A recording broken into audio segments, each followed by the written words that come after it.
Morning students, this is geography class 7 chapter 1 environment. Today we are going to have last class on this chapter.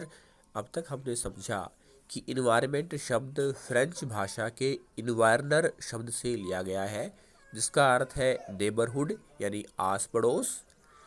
इसके अलावा हमने समझा कि जो भी वस्तु सजीव या निर्जीव हमारे चारों ओर है, पर्वत, पहाड़, नदियाँ, मैदान, पशु पक्षी, सब हमारे इन्वायरमेंट का भाग है। हालांकि इन्वायरमेंट को 3 भागों में बांटा गया है, नेचुरल, ह्यूमन मेड और ह्यूमन, जिसमें ह्यूमन रिसोर्स को बेहतर रिसोर्स के रूप में स्वीकार किया गया है, क्योंकि ह्यूमन रिसोर्स ही अनुपयोगी चीज़ों को उपयोगी, अपनी योग्यता, अपनी टेक्नोलॉजी, अपनी निपुणता से उसको उपयोगी और बहुमूल्य बना सकता है। ऐसे ही जो इकोसिस्टम है, जो पारिस्थितिकी तंत्र है, उसका अर्थ है हमारा अपने आसपास की चीज़ों से संबंध और फिर सभी का अपने इन्वायरमेंट से संबंध, उसे एक अलग इकोसिस्टम बनता है। उदाहरण के लिए एक तालाब का या एक रेगिस्तान का अलग इकोसिस्टम होता है। समय के साथ साथ हम अपने पर्यावरण में बदलाव करते आ रहे हैं।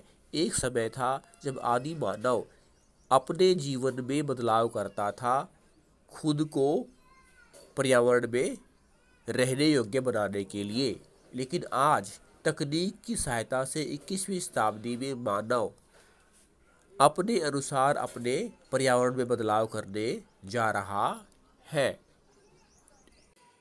परिणाम स्वरूप हमारे संसाधन बड़ी तीव्र गति से कम होते जा रहे हैं। तो हमें आवश्यक है कि जो रिसोर्स कंजर्वेशन है उसको अपनाना होगा। हमारी डेवलपमेंट सस्टेनेबल हो, इसके लिए हमें संसाधनों को पुनः वो अपनी अवस्था प्राप्त कर ले, इसके लिए उन्हें समय देना होगा। ये सही है कि हम 5 जून को प्रत्येक वर्ष वर्ल्ड इन्वायरमेंट डे के रूप में मनाते हैं, लेकिन हमें हर दिन पेड़ पौधों और हमें आसपास के जो पर्यावरण है उसमें संतुलन बनाए रखने के लिए प्रयास करने होंगे। आज हम एक्सरसाइज करेंगे।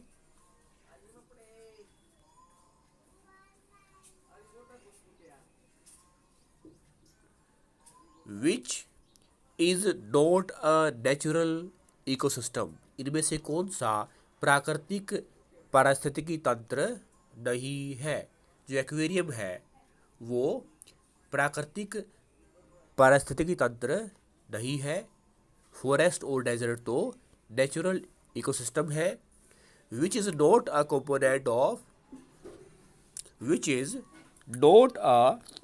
कंपोनेंट ऑफ ह्यूमन इन्वायरमेंट, मानवीय पर्यावरण का हिस्सा इनमें से कौन सा नहीं है।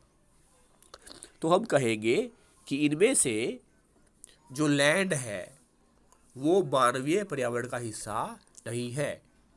Which is a human made environment, इनमें से कौन सा मानव निर्मित पर्यावरण है। तो हम कहेंगे कि जो रोड है वो मानव निर्मित पर्यावरण के अंतर्गत आता है। Which is a threat to environment, पर्यावरण के लिए खतरा क्या है। Growing plant, growing population, growing crops. तो इसका आंसर हम ढूंढेंगे कि जो ग्रोइंग पॉपुलेशन है वो पर्यावरण के लिए खतरा है, क्योंकि जनसंख्या बढ़ेगी तभी तो हम और ज़्यादा पर्यावरण के संसाधनों का दोहन करेंगे। अब हम मैच करते हैं बायोस्फीयर को हम मैच करेंगे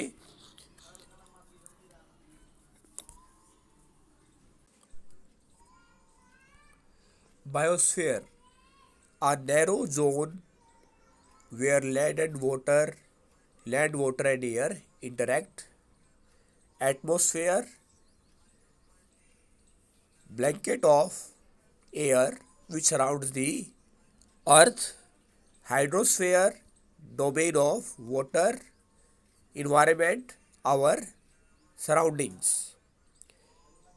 Gravitational force of the earth, पृथ्वी के गुरुत्वाकर्षण बल के कारण जो वस्तु हम आकाश की ओर फेंकते हैं वो नीचे पृथ्वी पर आकर गिरती है.